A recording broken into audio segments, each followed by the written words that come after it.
Hello everyone, this is Ashish. Welcome to my channel. So इस video में हम ICAR ASRB AO exam का review देंगे। तो हमारा जो पेपर था वो पटना सेंटर था, तो और सेकंड शिफ्ट का था। मुझे ओवरऑल पेपर जो लगा वो मैं मॉडरेट कहूँगा, इजी भी नहीं कहूँगा, मॉडरेट लेवल का कहूँगा। क्वांट मेरे हिसाब से टफ़ लगा। अब कुछ लोग बोलेंगे कि उनको इजी लगा, हो सकता है वो SSC का प्रिपरेशन कर रहा हो। आप लोग कमेंट करके बताइएगा कि आप लोगों को क्वांट के पेपर कैसा लगा। मेरे हिसाब से इन जनरल जो भी कैंडिडेट हैं उनको टफ़ लगा है। जहाँ मैंने बात किया है तो सवाल लेंदी, स्पेशली DI, और काफ़ी क्वेश्चंस थे जो कि डुएबल थे। छाट के क्वेश्चन बनाना था आपको। तो मैंने अराउंड 25 क्वेश्चंस अटेम्प्ट किए हैं और विद एक्यूरेसी किए हैं। तो देखते हैं क्या होता है। और रीजनिंग जो था, रीजनिंग वाज गुड।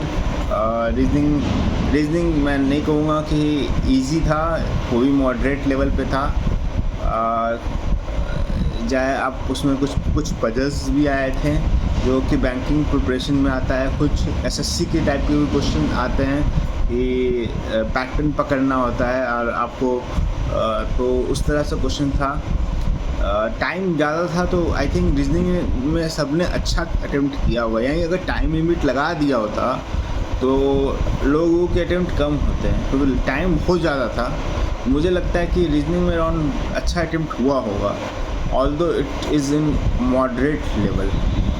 तो मैंने अराउंड 40 के अराउंड किया है रीजनिंग में। जहाँ तक इंग्लिश की बात है, इंग्लिश वाज डुएबल। इसमें भी जैसे SSC टाइप पूछा है, एंटोनिम्स सिनोनिम्स इस तरह से आता है, एक्टिव पैसिव वॉइस पूछा है, जो भी बेसिक इंग्लिश लैंग्वेज कहें, कॉम्प्रिहेंशन कहें, उस तरह से क्वेश्चन आया है। तो लोगों ने किया होगा और पेपर वाज गुड। एरर भी फाइंड करना था। तो बैंकिंग लेवल कहेंगे, लेकिन बैंकिंग से थोड़ा सा लोअर कहेंगे, SSC लेवल कह सकते हैं, इंग्लिश जैसा था। या इस more and less SSC level का इंग्लिश था। और इंग्लिश हो गया। जीके जो था भाई, नया कैंडिडेट जो होगा उसको जीके चाहे टफ लगे, लेकिन जो बंदा वेटरन है और पढ़ते आ रहे हैं, वो 3 साल से तैयारी कर रहे हैं किसी PCS एग्ज़ाम का, तो उनको टफ नहीं लगा होगा मुझे। और वो इजीली कर लिए होंगे। अराउंड मैक्सिमम क्वेश्चन किए होंगे, अराउंड 40 क्वेश्चन तो किए ही होंगे। मैंने भी उतना ही किया है। मैं कहूँगा 90% एक्यूरेसी होगा। कुछ ना कुछ तो क्वेश्चन गलत हुए होंगे, यहाँ पे मैंने चांसेस लिए होंगे। तो ओवरऑल पेपर मैं कहूँ तो यह मॉडरेट था। लोगों के अटेम्प्ट भी अराउंड 140 to 150 60 के अराउंड मैक्सिमम गए होंगे, जहाँ तक मैं देख पा रहा हूँ। और कितने लोगों को मेंस बुलाया जाएगा वो तो जैसा है कि एक सीट पे 20 गुना बुलाया जाएगा। तो जो अपर मेरिट बनेगा, मतलब टॉप हर एक सीट पे टॉप 20 के हिसाब से, मान लीजिए 30 सीट है ना, शायद 30 सीट है।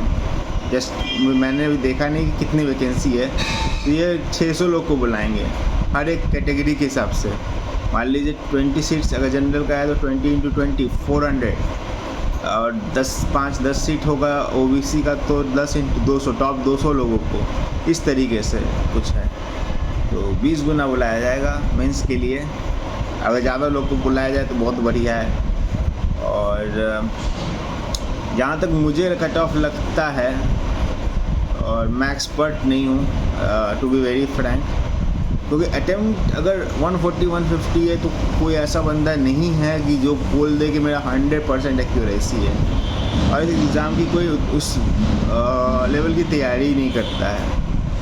सो मैं मानता हूँ कि अगर लोगों की एक्यूरेसी अराउंड 70 to 80% एक्यूरेसी है, अगर 150 अटेम्प्ट हुई है, तो ये कहीं ना कहीं 120% के आसपास टपक रहा है।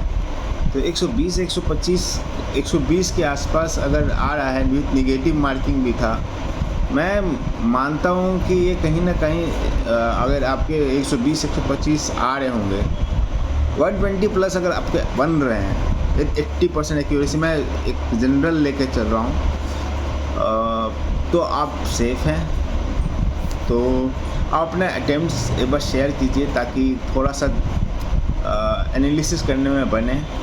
और जहाँ तक मैंने भी काफ़ी वीडियोस के कमेंट्स देखा है, पोल देखा है, तो उससे तो मुझे यही समझ में आ रहा है कि ये कहीं यहीं पे 120 प्लस का स्कोर के आसपास ही ये अटकेगा।